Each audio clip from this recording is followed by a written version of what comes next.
Australia's Foreign Minister has begun a meeting with her counterpart Wang Yi in New York. It's their second meeting in less than 3 months, and another sign that China is keeping communications open with the Albanese government. But the relationship is still blighted by serious tensions. Foreign Affairs reporter Stephen Jedgetz joins us now from Canberra. Stephen, g'day. So the meeting has just begun and we're expecting a media conference from Penny Wong in around an hour or so.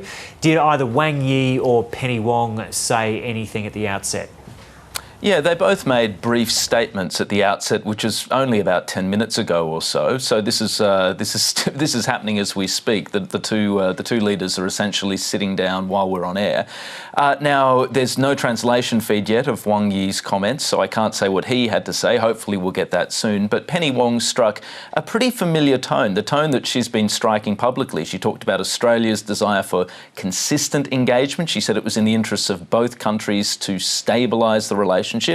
That's the word that the federal government has been using repeatedly over the last couple of weeks as it's ramped up its engagement with the Chinese leadership again.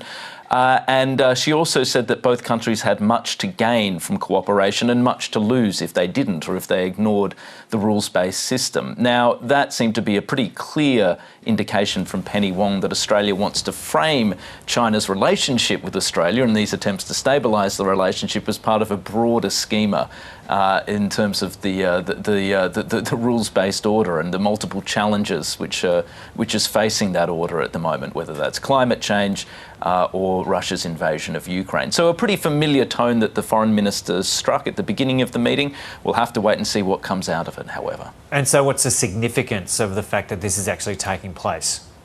Well, the main significance is the fact that China is keeping high-level communication channels open. We've seen since the change of government here in Australia, China basically taking the opportunity to try and reset the relationship, probably reset it on its terms rather than Australia's. But part of that effort has been essentially allowing ministers to once again speak to their counterparts. We haven't yet had a top-level meeting, a meeting between Anthony Albanese and Xi Jinping, but we've seen Penny Wong twice now in about 12 weeks meet with Wang Yi. We've seen defence ministers meet. No trade ministerial contact yet, but I wouldn't be surprised if that might not change before too long. So we're seeing again an attempt at engagement from the Chinese, which is something that they basically ruled out for 2 years in the wake of a series of really acrimonious disputes. But that doesn't mean, Joe, that this relationship is suddenly normalised or back in an even keel. There are still multiple disputes that both countries are trying to deal with, and just the fact that they're meeting doesn't magically make those problems disappear. They're going to persist. And so take us through some of those disputes and what are the chances realistically of a reset? Well, some of the disputes are really, really deep-set and deep-seated, and they're not going to go anywhere. Australia and China have really different visions for the region and for the rules that should apply to the region. China wants to expand its influence, particularly in places like the South Pacific. Australia is really uneasy about that and is trying to reassert itself as the primary partner for Pacific Island countries.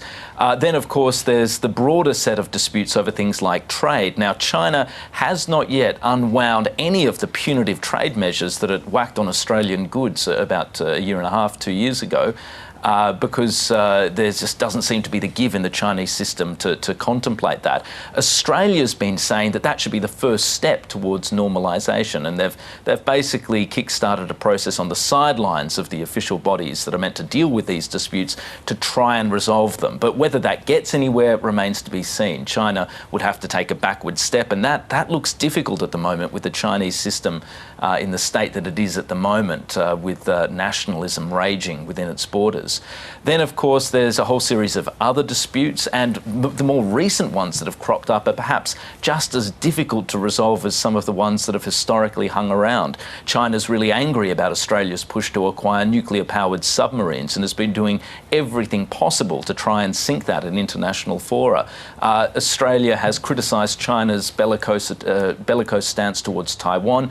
Again, that's drawn a furious response from China. And then there's the issue of human rights abuses in China. China. Australia's under increasing pressure to actually sanction Chinese officials involved in human rights abuses in Xinjiang, in the west of the country, against the Uyghur population there. And if it were to do that, then that could very easily scuttle any attempts to stabilise or normalise the relationship. So it's good that the two countries are talking. Australia hopes that that will allow things to slowly stabilise, de-escalate, and then over time normalise.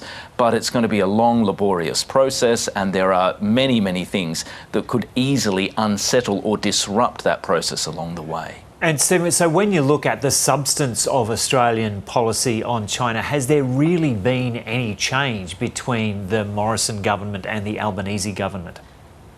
No, not substantively. Now, that might change on perhaps the trade front, for example. Perhaps the Albanese government will be willing to strike a compromise on that, that the former Morrison government wasn't willing to do. But honestly, at the moment, that's just speculation. When you look at the substance of Australian foreign policy and particularly policy on China, there's been vastly more continuity than change with this transition of government. Certainly, I can't point to any substantive shift in any part of Australian policy since Labor took power. The only thing that really has changed is that Labor's taken a slightly more cautious tone towards China. It's taken away some of that really bellicose rhetoric we saw, in particular from the then Defence Minister, now Opposition Leader Peter Dutton, and it's been a little bit more cautious in its language around issues like human rights abuses in Xinjiang than the former government had been. So the Labor government seems to be hoping that if it dials down the language, takes the opportunity to speak to China, now that China has decided to make that shift, that it might be able to find a path towards de-escalation, stabilisation, normalisation, whatever you want to call it, without actually sacrificing any of those core issues of national interest. Whether they can thread that needle, whether Beijing is interested in that, remains to be seen. OK, we'll leave there. Stephen Jedgetts in Canberra.